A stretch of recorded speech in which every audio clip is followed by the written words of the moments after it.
Alexandria Ocasio-Cortez walked into that hearing with the confidence of someone who believed the cameras belonged to her, the room belonged to her, and Senator John Kennedy was simply another aging Republican prop waiting to be turned into a viral clip for the evening news. She did not ease into the confrontation, did not soften the accusation, and did not pretend she had arrived for some dry exchange about ethics or financial disclosure. She went straight for Kennedy's identity, his accent, his intelligence, and the political image he had built over decades. She called him a billionaire's puppet, mocked the Louisiana drawl as a performance, dismissed the grandfatherly persona as calculated theater, and presented herself as the authentic working class voice who had poured drinks and scrubbed tables while men like Kennedy supposedly served wealthy donors. Kennedy did not interrupt, did not throw his hands in the air, did not compete with her volume, and most importantly, did not give her the emotional reaction that could have transformed the encounter into the social media spectacle she clearly understood better than almost anyone in Congress. He simply lowered his eyes to a yellow legal pad and kept writing slowly and deliberately as Ocasio-Cortez continued attacking the man who, at that moment, appeared almost offensively uninterested in defending himself. That silence mattered because Ocasio-Cortez was operating in the arena where she had always been strongest, a world of gestures, sharp slogans, moral certainty, and cameras perfectly positioned to turn confrontation into content before the opposing side had even finished answering. She attacked Kennedy's votes on minimum wage, student debt relief, and Medicare expansion, then framed those votes as proof that the supposedly simple Louisiana senator was really an obedient servant of money using a folksy accent to disguise elite interests. The Democratic side gave her the reaction she wanted, the gallery stirred, journalists started typing, and for several minutes it looked exactly like the kind of moment that would be clipped, captioned, uploaded, and celebrated before Kennedy had even opened his mouth. Then Kennedy finished writing, placed the pen beside the pad, took a drink of water, adjusted his glasses, and finally looked directly at the congresswoman who had just spent minutes telling the room that he was essentially a political fraud. When he spoke, there was no theatrical outrage, because Kennedy did something far more dangerous to a politician who had just advertised her intellectual credentials. He asked a basic question. Ocasio-Cortez had brought economics into the argument, and Kennedy calmly reminded the room that she held an economics degree from Boston University, graduating in 2011, a credential that had repeatedly been cited as part of the intellectual foundation behind her economic and legislative arguments. He congratulated her on the degree, noted the quality of the school, and then asked her to explain the difference between marginal cost and average cost, concepts so elementary to economics that the brutality of the question came precisely from how ordinary it was. There was no obscure citation buried in a doctoral dissertation, no accounting trick, no legal ambiguity, and no complex monetary model requiring a team of economists. It was the kind of terminology a student encounters at the beginning of formal economics education. Ocasio-Cortez did not answer immediately, and Kennedy did not rescue her by changing the subject because after being called stupid and fake in front of a room full of cameras, he was clearly prepared to let the silence perform the work that shouting never could.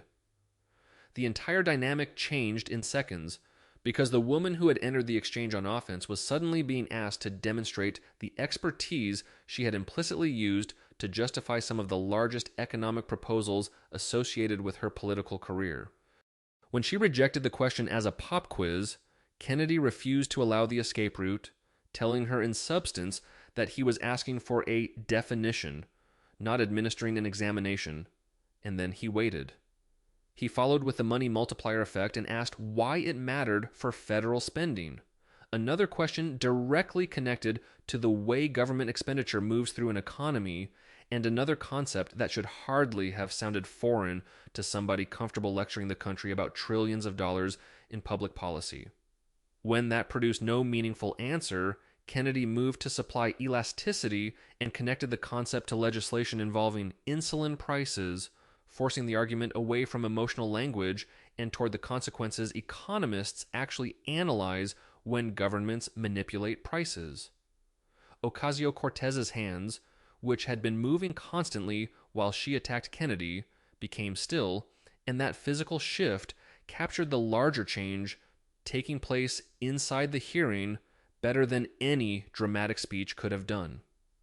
Kennedy was not asking whether her goals sounded compassionate, whether her slogans tested well with young voters, or whether millions of followers agreed with her intentions. He was asking whether the economic architecture beneath those positions could survive basic questioning. That was when Kennedy finally addressed the insult directly, and even then, he did not try to outperform Ocasio-Cortez because he reminded her that she had spent minutes portraying him as an intellectually unserious man who used simplicity as camouflage.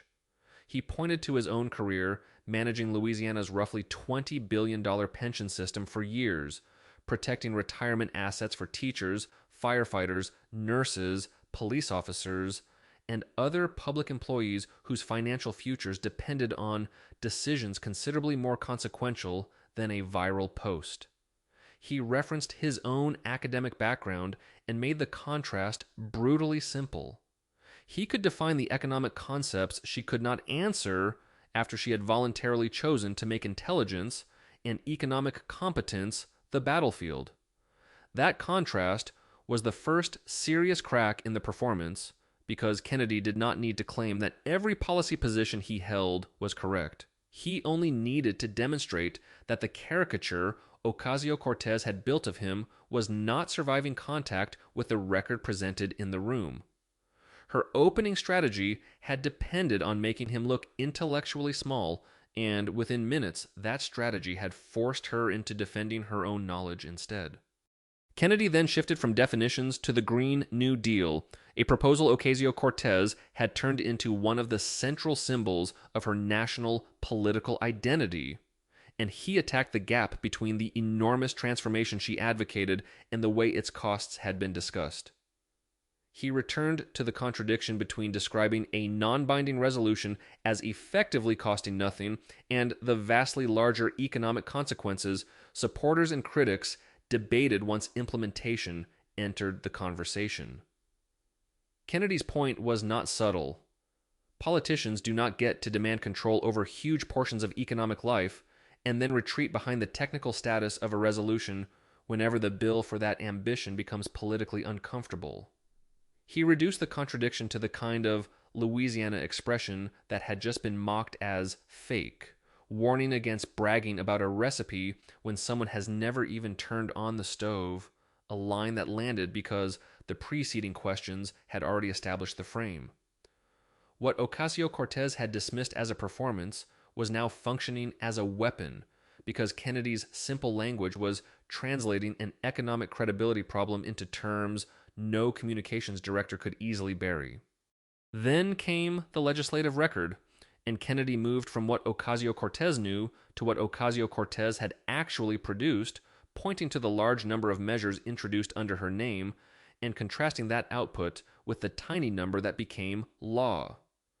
He framed the record mercilessly, arguing that introducing legislation is not the same thing as legislating successfully, and that a national brand built on announcements, social posts, headlines, and applause cannot substitute for converting proposals into enforceable law.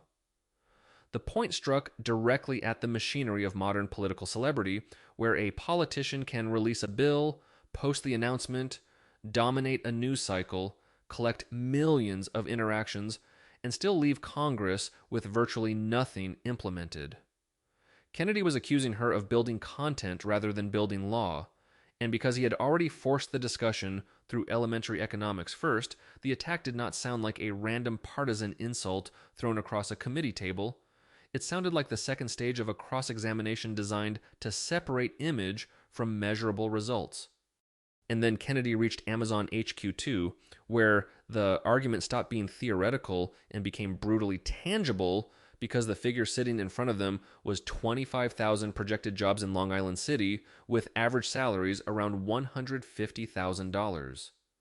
Ocasio-Cortez had celebrated Amazon's decision to withdraw from the project as a defeat of corporate greed, presenting the collapse of the deal as a victory for ordinary New Yorkers who should not be forced to subsidize one of the wealthiest corporations on Earth. Kennedy attacked the framing by emphasizing that the incentives were performance-based, meaning the tax benefits were linked to jobs and investment actually materializing rather than functioning as a bag of cash simply handed to Amazon in advance. He placed her own celebration beside the lost employment opportunity and asked the question her rhetoric could not make disappear. What exactly had working families won when tens of thousands of high-paying jobs vanished from the district's future? Suddenly, the economics quiz at the beginning no longer looked like a petty academic trap because Kennedy was connecting those unanswered concepts to an actual economic decision Ocasio-Cortez had publicly celebrated. Ocasio-Cortez pushed back by returning to public housing, inequality, and the injustice of offering incentives to a company associated with immense private wealth, but Kennedy refused to let the moral language replace the structure of the deal itself. He repeated that the incentives depended on job creation and argued that choosing to describe the arrangement as a giveaway had been politically useful because fighting Amazon produced a cleaner villain, a sharper headline, and a better social media narrative than explaining the mathematics of performance-based incentives. He then raised the smaller Manhattan operation Amazon later established, contrasting roughly 1,500 jobs with the 25,000 connected to the original Queen's plan, and used her own celebratory posts to portray the episode as a case where political victory and economic victory were not remotely the same thing. The accusation was savage precisely because it targeted the contradiction at the center of her brand, a politician claiming to represent working people while celebrating an outcome Kennedy framed as eliminating a massive pool of high-paying work. By this point, the hearing was no longer about whether Kennedy's accent was authentic, because Ocasio-Cortez had attacked the costume, and Kennedy had responded by forcing the room to examine the numbers underneath hers. Kennedy then introduced the constituent perspective, moving from billions in economic projections and thousands of potential jobs to the quieter damage experienced by small businesses that depended on customers with disposable income. He cited the account of a Bronx small business owner who said several strong customers had left New York after the Amazon decision, cutting revenue and forcing additional Sunday work, a detail that stripped the political argument of its abstract language and reduced it to cash registers, rent, and lost customers. That was the working-class terrain Ocasio-Cortez had claimed at the beginning of the hearing when she invoked her years behind a bar and the dignity of ordinary labor, yet Kennedy was now using a working person's complaint to accuse her of misunderstanding the people she said she represented. His point was not that corporations should always win, or that every development deal is automatically good. His point inside this confrontation was much narrower and much harder to dodge, that politicians cannot celebrate a symbolic victory without accounting for the concrete people who absorb the economic cost.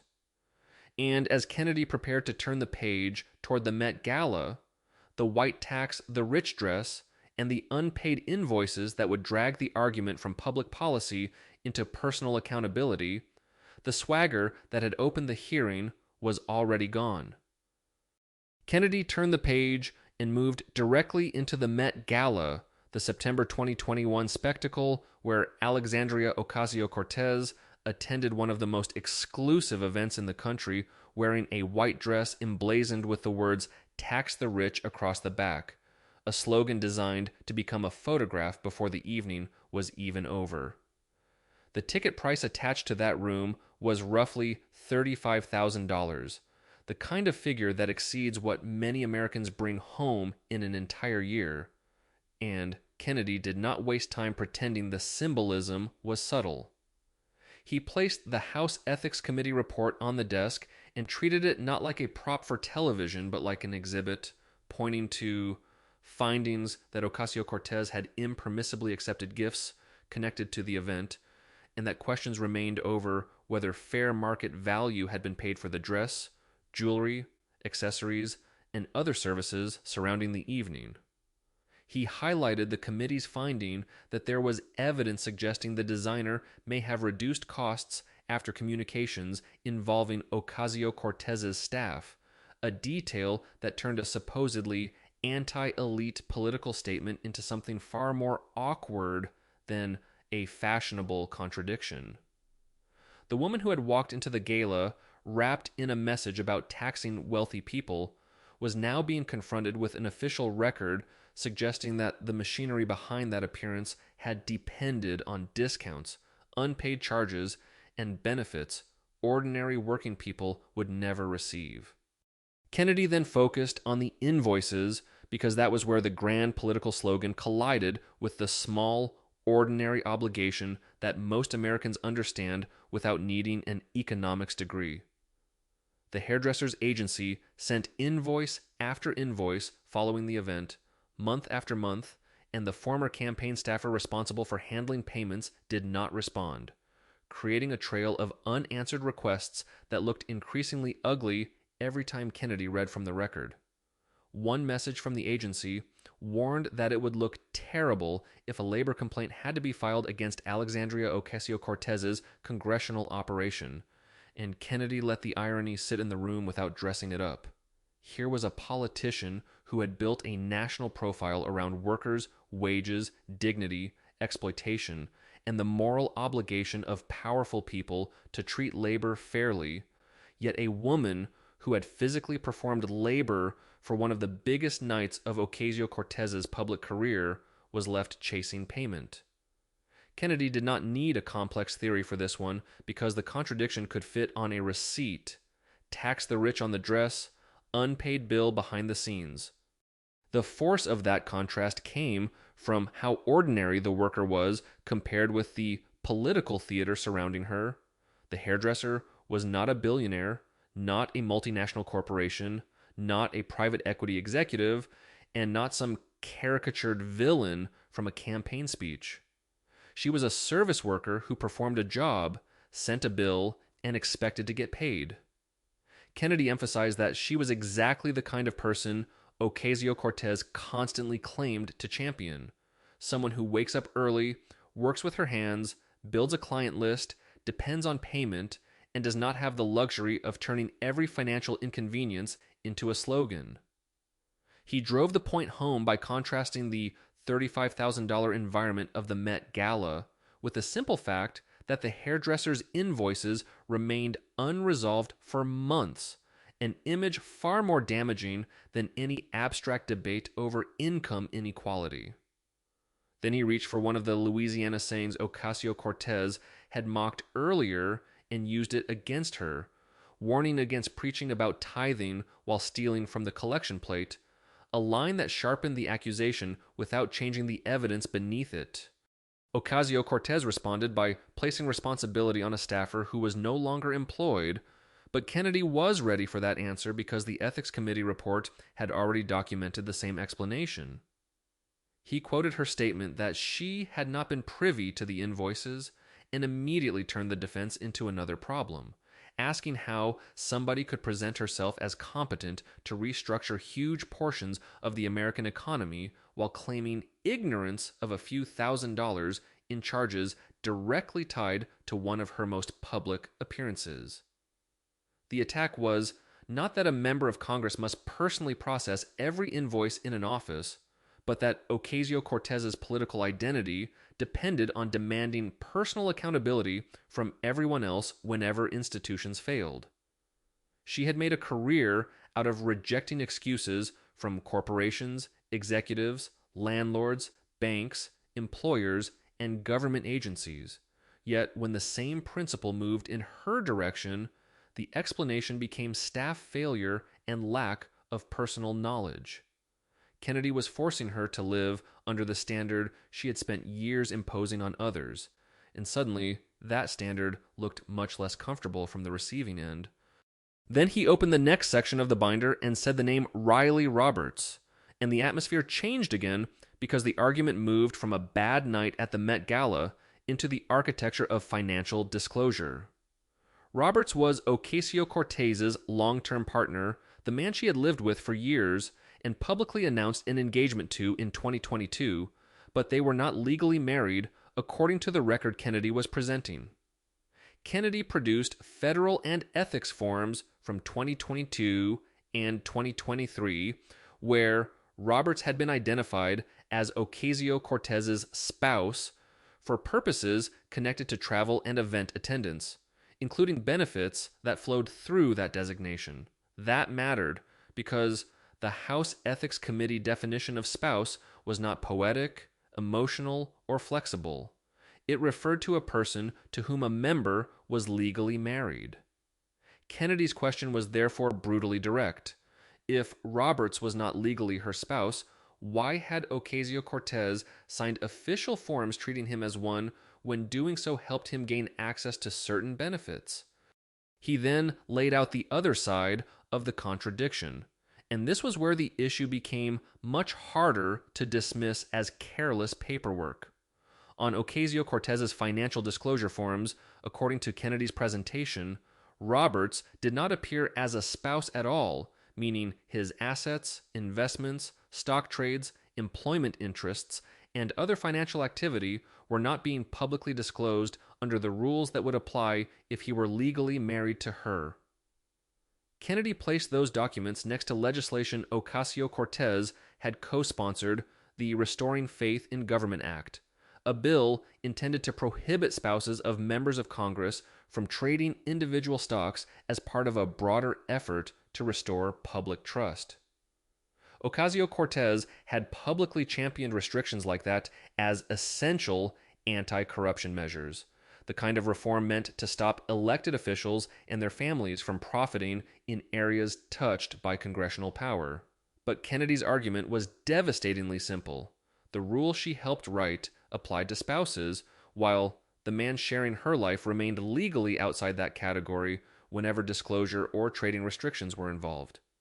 That produced the line Kennedy had clearly been building toward because he reduced years of forms, benefits, and legislation into one contradiction any viewer could understand immediately. When a free Met Gala ticket or congressional travel benefit was involved, Riley Roberts was described as a spouse, but when financial disclosure obligations or anti-stock trading restrictions entered the picture, he remained a boyfriend, fiancé, or long-term partner rather than a husband. Kennedy argued that this was not some mysterious statutory defect that had fallen from the sky. From his perspective, the distinction worked with almost suspicious precision, creating one definition when benefits were useful and another when transparency became inconvenient. He cited outside criticism describing the arrangement as a loophole, and then went further, saying a real loophole is accidental, while this pattern looked designed around the exact structure of Ocasio-Cortez's own relationship. The woman who had started the hearing, accusing Kennedy of being a puppet for wealthy interests, was now being asked why her own anti-corruption framework seemed to stop precisely at the legal boundary protecting the man closest to her.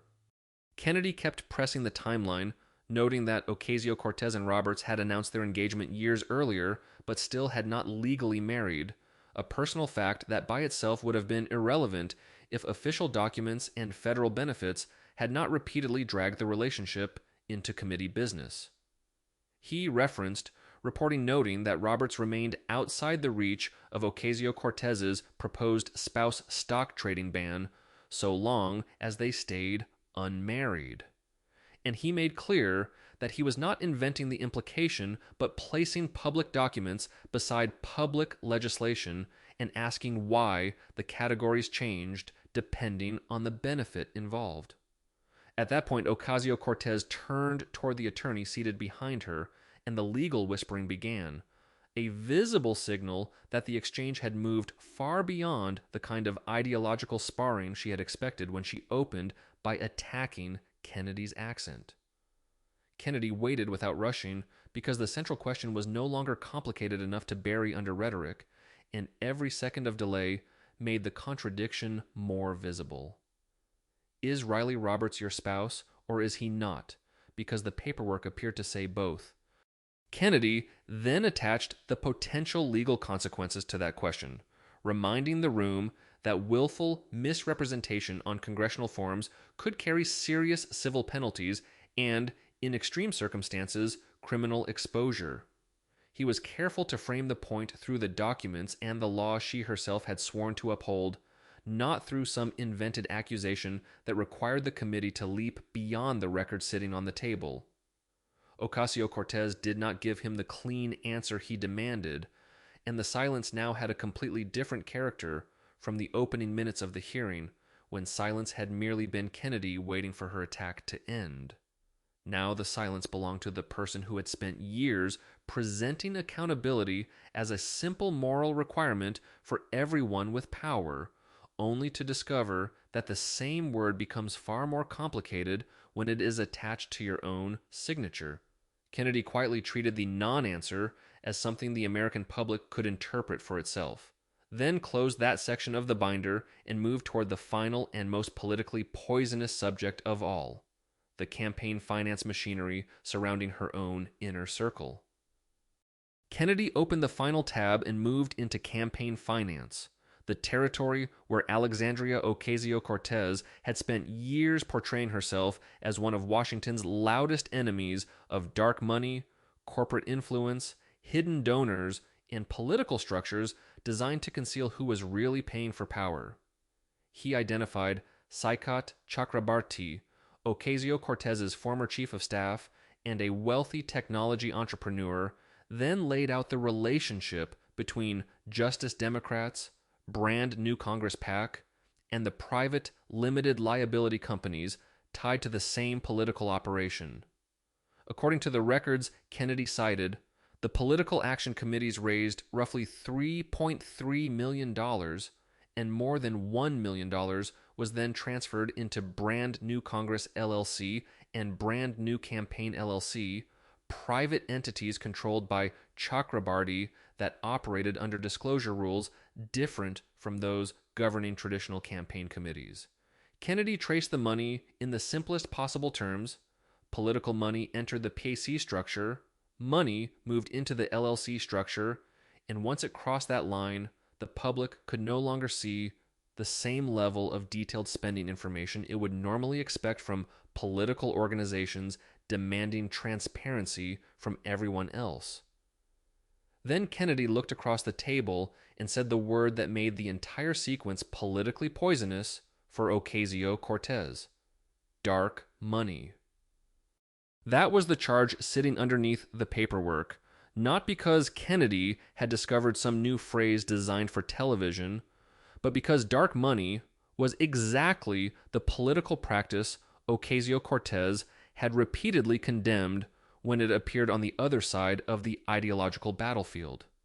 Kennedy cited the Federal Election Commission complaint filed by the National Legal and Policy Center, emphasizing language that characterized the arrangement not as some minor technical mistake, but as an unusually ambitious effort to move political funds through structures that reduce disclosure. The accusation cut directly into the heart of Ocasio-Cortez's public brand because she had not built her career merely promising different policy outcomes. She had repeatedly presented herself as morally cleaner than the political establishment she attacked. Kennedy's point was that moral superiority becomes very expensive the moment the same rules are applied inward, because a politician who spends years denouncing opaque money cannot suddenly wave away opacity when the financial structure involves her own former chief of staff. The contrast was no longer between Republican and Democrat, conservative and progressive, or old Washington and new Washington. Kennedy was trying to make the hearing about one standard for everybody. Ocasio-Cortez's posture had changed completely from the opening minutes when every gesture had been expansive and every sentence carried the confidence of somebody expecting to control the exchange. Her shoulders had dropped. The pen that had been clenched earlier was no longer being used as a weapon of emphasis, and the prepared materials in front of her looked increasingly irrelevant because Kennedy was moving through documents she had not come prepared to dominate rhetorically. He reminded the room that Chakrabarti resigned in 2019 as the Federal Election Commission began examining questions surrounding the operation, then accused Ocasio-Cortez of dismissing the allegations as false without addressing the substance of how the money had been routed. Kennedy's argument was ruthless because he did not need Ocasio-Cortez to admit wrongdoing in order to expose the contradiction he wanted the audience to see.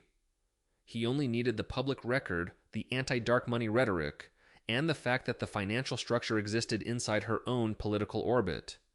Every time she had demanded disclosure from somebody else now echoed against the documents Kennedy was placing on the table.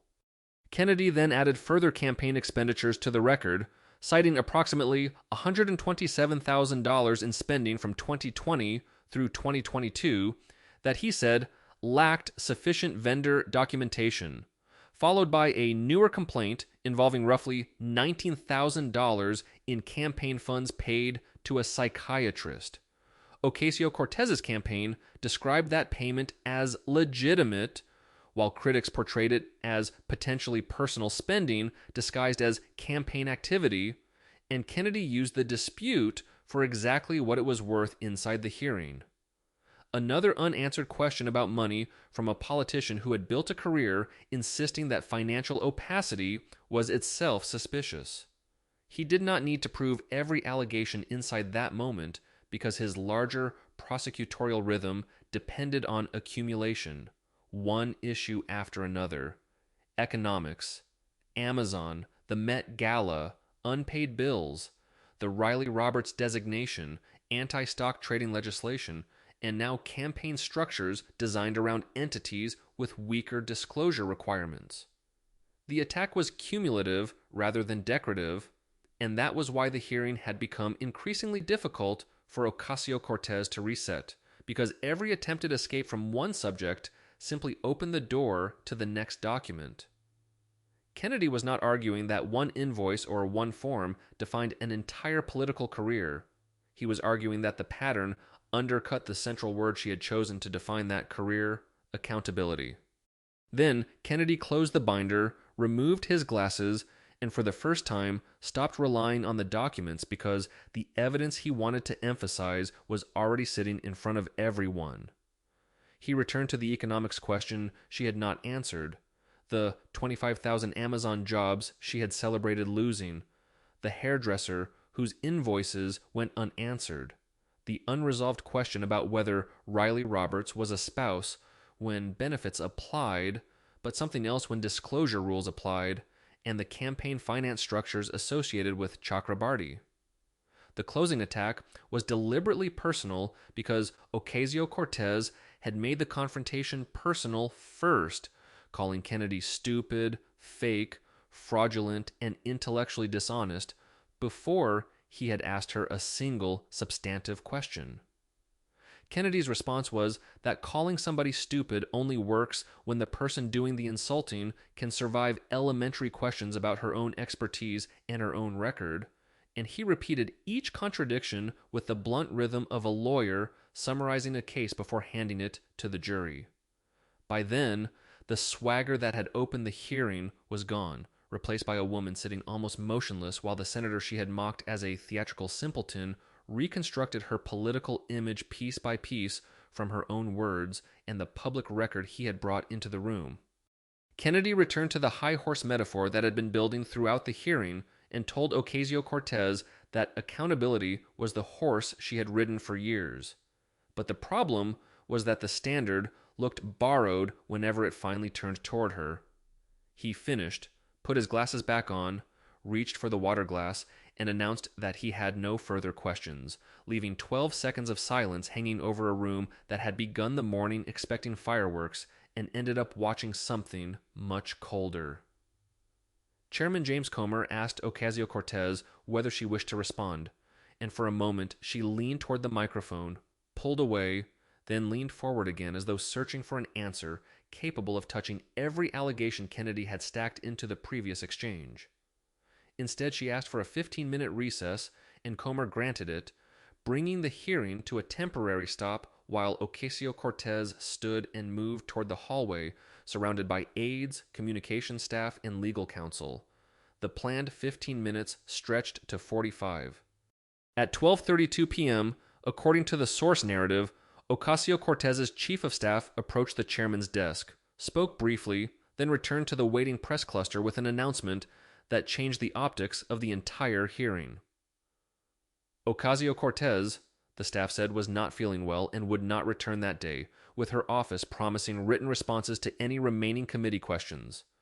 Whether anyone in that hallway believed illness was the only reason almost stopped mattering politically, because the cameras had already captured the sequence the public would remember.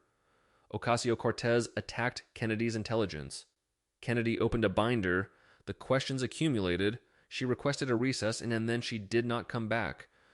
Kennedy gathered the same legal pad and binder he had used from the beginning, stood without celebration, nodded to colleagues on both sides, and walked toward the exit where reporters immediately surrounded him with questions about whether he had gone too far. His answer stayed consistent with the entire performance, that he had asked questions based on public records and Ocasio-Cortez's own statements, and that if answering questions about one's own career now qualified as cruelty, then the standards of public office had fallen embarrassingly low. The hallway line was classic Kennedy, but unlike the opening exchange, it no longer sounded like an accent being used to manufacture simplicity, because for the previous 2 hours the simple language had been carrying carefully prepared documents behind it. He did not scream that he had won, did not call Ocasio-Cortez defeated, and did not need to perform triumph for reporters because the visual of an empty witness chair after a requested recess was already doing more political damage than any victory speech could have accomplished.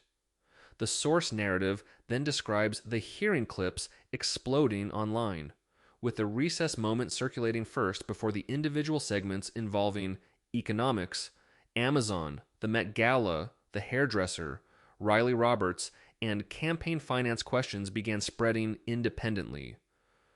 What made the reaction unusual was not merely that one short clip went viral, but that large numbers of viewers reportedly watched extended portions of the confrontation, turning a long committee exchange into a series of separate political blows rather than a single disposable meme. The hearing had begun as Ocasio-Cortez's attempt to expose Kennedy as a fake, and by the time the cameras stopped rolling, the only question dominating the public conversation was how much of her own carefully constructed brand could survive the receipts Kennedy had placed on the table. The phrases attached to those receipts became weapons of their own, especially the boyfriend loophole framing and the contradiction between the tax the rich dress and the months-long struggle over paying the hairdresser. The source narrative describes those phrases crossing from social media into broader political coverage, where the argument was no longer limited to whether Ocasio-Cortez had technically violated a rule, but whether her private conduct matched the moral standards she publicly demanded from corporations, billionaires, employers, and political opponents.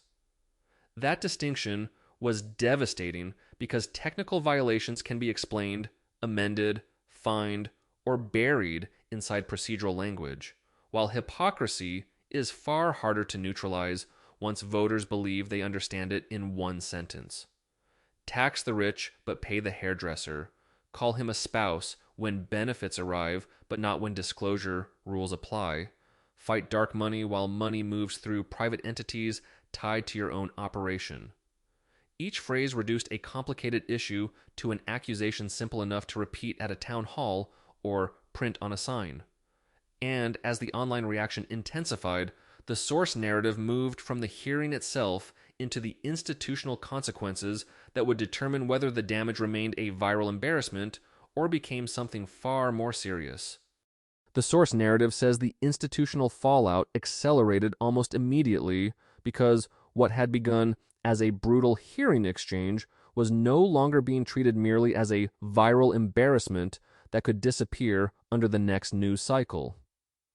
The House Ethics Committee, already carrying the Met Gala issue in its record, was described as opening a deeper review into the Riley Roberts spouse designation, focusing on the contradiction between forms that allegedly treated Roberts as a spouse for travel or event benefits and disclosures that did not treat him as a legally married spouse for financial reporting. That review, according to the narrative, expanded into questions about every trip, event, and benefit Roberts had received under that designation from 2022 through 2025, dragging the issue away from political theater and into the dry procedural territory where signatures, definitions, dates, and records become much harder to explain away with a speech.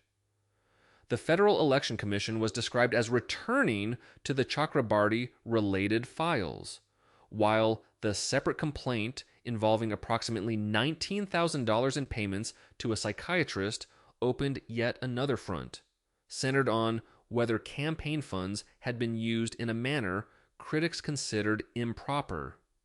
In the logic of the script, Kennedy's victory was not simply that Ocasio-Cortez looked uncomfortable on camera, but that every subject he raised seemed to generate a new document, a new inquiry, or a new demand for information after the hearing ended.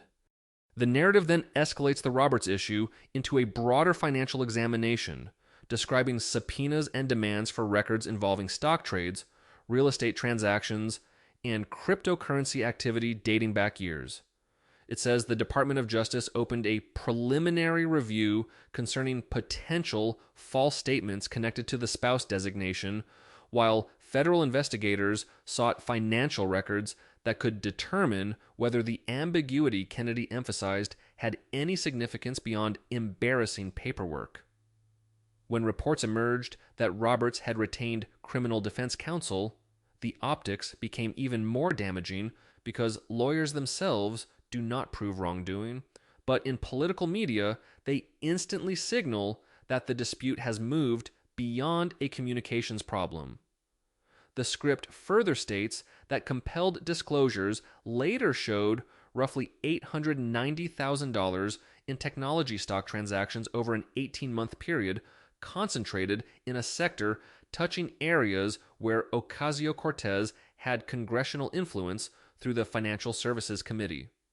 From there, the narrative describes an FBI investigation into possible insider trading, transforming what began as Kennedy asking whether Roberts was a spouse into a cascading sequence of legal and political questions that Ocasio-Cortez could no longer control through social media.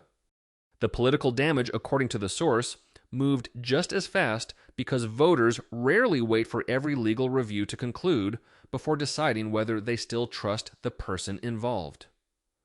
Ocasio-Cortez's approval in New York's 14th District was described as falling sharply within weeks, including substantial losses among Hispanic voters and younger voters, two groups that had been central to the coalition and political image surrounding her since her rise in 2018. At a town hall, a Dominican voter reportedly asked how many stocks Roberts owned that Ocasio-Cortez did not want constituents to see, and that short confrontation became another viral symbol because it showed the boyfriend loophole accusation had escaped Washington and entered the language of ordinary voters. The script then introduces Carmen Reyes, a Bronx-born Puerto Rican former Marine, small business owner, and CPA, as a primary challenger who tied her campaign directly to the Amazon HQ2 controversy and the economic damage she blamed on Ocasio-Cortez. Her announcement video, built around the storefront she said she had closed after the collapse of the Amazon project, generated millions of views and millions of dollars in small dollar donations, turning the hearing's economic argument into a direct electoral threat. The source portrays the progressive coalition around Ocasio-Cortez as beginning to fracture in the careful, coded language politicians use when they do not want to openly abandon an ally before they are certain the collapse is complete. Rashida Tlaib issued a broad statement about right-wing attacks without addressing the specific allegations, Ayanna Pressley later emphasized the importance of transparency in progressive politics, and the Progressive Caucus reportedly held an emergency meeting without Ocasio-Cortez present. Democratic leaders were described as creating distance through language that sounded neutral on the surface, but landed like a warning, with Nancy Pelosi saying every member should be prepared to answer questions about public service and financial disclosure, while Chuck Schumer welcomed any candidate willing to be transparent about family finances. The DNC and congressional fundraising operations were then portrayed as quietly removing Ocasio-Cortez from prominent fundraising appeals because messages featuring her name allegedly began attracting replies about the boyfriend loophole instead of donations. A politician who had once been one of the most valuable attention engines in progressive politics was being rewritten as a fundraising liability, and Washington, as the script presents it, did what Washington always does when a brand becomes expensive. It began walking away without announcing that it was leaving. Speaking engagements disappeared, progressive PAC money shifted elsewhere, and Ocasio-Cortez then went silent online for 2 weeks, an extraordinary move for a politician whose ability to dominate digital conversation had been one of the defining features of her career. When she finally returned with a pre-recorded Instagram statement rather than a live format, the source says she framed Kennedy's hearing as a coordinated right-wing effort to silence a young woman of color, but the response failed to restore the momentum she once commanded. The script emphasizes that the comments immediately returned to Riley Roberts, because the political problem was no longer whether her supporters understood her ideological argument, but whether she could answer the simple contradiction Kennedy had placed in front of the cameras. A later attempt at an Instagram live session reportedly collapsed after viewers flooded the comments with questions about the same issue, and when a paid question directly asked why federal forums described Roberts as a spouse if he was not one, Ocasio-Cortez ended the stream. For a politician who had built so much of her identity through direct-to-camera communication, the image of her terminating a live session under pressure became, in the narrative, almost more damaging than any hostile editorial. 6 months later, the script says Carmen Reyes was leading Ocasio-Cortez by 4 points in internal primary polling, a shocking reversal for an incumbent once discussed not merely as safe in her district, but as a possible future statewide or national candidate. The stock trading ban Ocasio-Cortez had championed was described as being pulled, while opponents mocked the fact that a measure designed to regulate congressional spouses had become politically inseparable from questions about her own fiancé. The source further states that the FEC imposed significant fines connected to Chakrabarty and Ocasio-Cortez's campaign, while the Ethics Committee issued another formal reprimand over the spouse designation and ordered amended disclosures, including Roberts's financial information. Plans for a potential Senate challenge to Schumer disappeared. Talk about a future presidential run evaporated, and a national political horizon that had once stretched far beyond the Bronx was reduced to the basic question of whether Ocasio-Cortez could survive her own primary. Kennedy, meanwhile, was portrayed as emerging stronger in Louisiana, his approval rising while merchandise built around taxpayer accountability sold rapidly, the kind of absurdly simple political reward that comes when one side of a confrontation leaves with a slogan and the other leaves with a legal problem.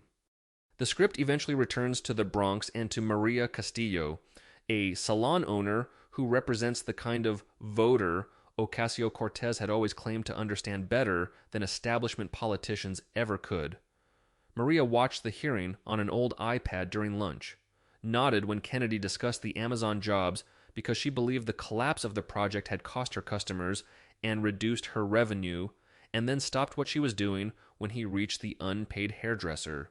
The contradiction struck her not as a complicated ethics issue, but as a violation of something much more basic, Because a working person performs a service, sends an invoice, and expects to be paid without having to chase a politician whose dress is broadcasting a message about economic justice. Maria had voted for Ocasio-Cortez twice, but the source says she decided there would not be a third vote, not because she had suddenly become obsessed with committee procedure, but because the hearing made the distance between the brand and the behavior feel personal. Her conclusion was brutally ordinary. She did not need a famous representative. She needed one who paid the bills on time. That is where the entire source narrative lands. Not on some elaborate theory of ideological realignment, but on the idea that accountability means nothing when it exists only as a slogan pointed outward. Ocasio-Cortez entered the room intending to portray John Kennedy as a fake, a billionaire's puppet, and a man pretending to be simple for political effect. But Kennedy responded by turning every insult into a test of the person delivering it. He asked basic questions about economics, confronted her with the Amazon record, forced the Met Gala symbolism against the unpaid hairdresser, exposed the contradiction surrounding Riley Roberts, then dragged the campaign finance structure associated with her inner circle into the same frame. The script's final judgment is merciless. She came prepared to lecture, Kennedy came prepared to cross-examine, and when the exchange became about records instead of rhetoric, only one of them remained in the room to finish it. In the language Kennedy had used throughout the hearing, if you are going to ride a high horse called accountability, you had better make sure that horse actually belongs to you.